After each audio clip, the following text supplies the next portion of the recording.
Okay, so in the final match of the first round of the FA Cup proper this season, Bracknell Town, my local team, were playing Ipswich Town at home. Now their new stadium is actually no longer in Bracknell, it's Sandhurst, which is down the road, and it is literally down the road from where I live. It's 2 stops on the train, so it's not actually that far away. It's about 5 miles from where I live. And I used to live and work within a stone's throw of the old stadium, which they moved out of last year. Now, it took 66 minutes for the first goal. Ipswich Town took a while to settle. They clearly weren't enjoying the conditions, very blustery conditions. We've had a lot of rain in this part of the UK over the last week. The pitch was quite heavy, and it's a very small little ground, so very exposed to the wind, and there was a bit of rain in the second half, so very blustery, heavy conditions. And Ipswich did take their time to settle into the game. There was a lot of misplaced passes. They didn't enjoy the high press. And it took till the second half and an own goal for Ipswich to open the scoring. They've won the game 3-0, but they weren't overly convincing, in my opinion, for a team that is flying high and full of confidence. They were very unsettled in the first half. A lot of misplaced passes, couldn't string much possession together, even though they actually had the majority of the ball. But as the half wore on, they started to create some chances and have some shots on target. It was the second half where they get their goals, and I'm surprised it took as long as it did for them to score, but they nearly conceded just before scoring, so they were very lucky to not be 1-0 down moments before. Dan Bayliss, the captain of Bracknell and centre-back, had a sort of overhead kick which went narrowly wide.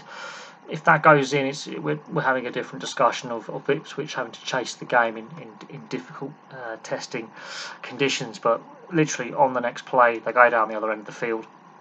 The cross comes in, Dan Bayliss can't sort his feet out, and it's an own goal, and that opens the scoring. Ladapo scored his goal, which was a very scuffed finish, but it was a very good cross into the box, but it was a very scuffed finish, which is that kind of night which you would expect in a first round FA Cup tie on a wet and windy Monday night in November. Wasn't the cleanest finished, but the build-up play was very, very good. So they finally had sorted out the build-up play there. Wasn't the best finish. He had a bit of a frustrating evening. He had some chances that he missed. He had some soft opportunities on goal that were easily saved or cleared. So when he finally gets his goal, yes, it has to be a scuff finish because it was that kind of night. But for his work rate and effort, yeah, that was a well taken opportunity. Even if the finish wasn't the cleanest contact, if it's a cleaner contact, it's probably saved. That's the irony of it. The fact it was such an ugly contact probably means it goes in the back of the net. That was on 73 minutes, and then Camara scores his goal in 81 minutes. He was formerly of Plymouth, and I watched him in a few games last year in the FA Cup, and he did impress me. And again, it's quick paced counter attack. They finally managed to string those counter attacks and passes together and make the space. And he's completely unmarked, and it's an easy finish. He just passes it into the back of the net. It's probably the best of the 3 goals, to be fair.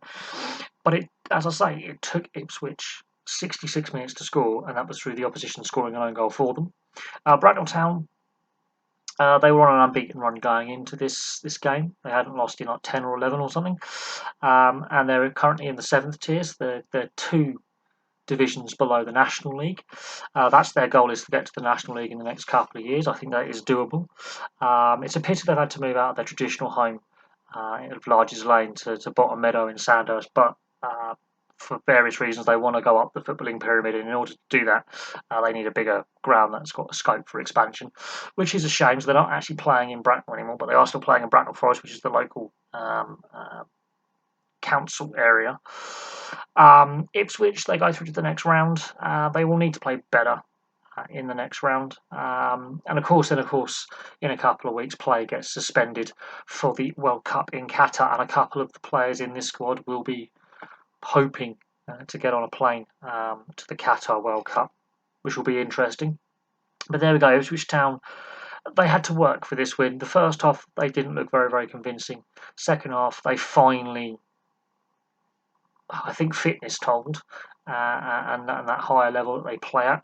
But it did take them a while into the second half to finally break down the resistance. They didn't want to replay, but Bracknell acquitted themselves very, very well. So my local club, this is the furthest they've got in the FA Cup for 22 years. Last time they played Lincoln and lost 4-0 away. This time they've lost 3-0 at home, so they've still yet to score a goal in the first round proper. Ipswich, they've had a poor history of getting upset by non-league sides in recent years in the FA Cup. It happened last year. It hasn't happened so far, but they're now got a tie in the second round. So there we go. Thank you very much for watching. Place your thoughts in the comment section below, and I'll have some more videos for you very, very soon.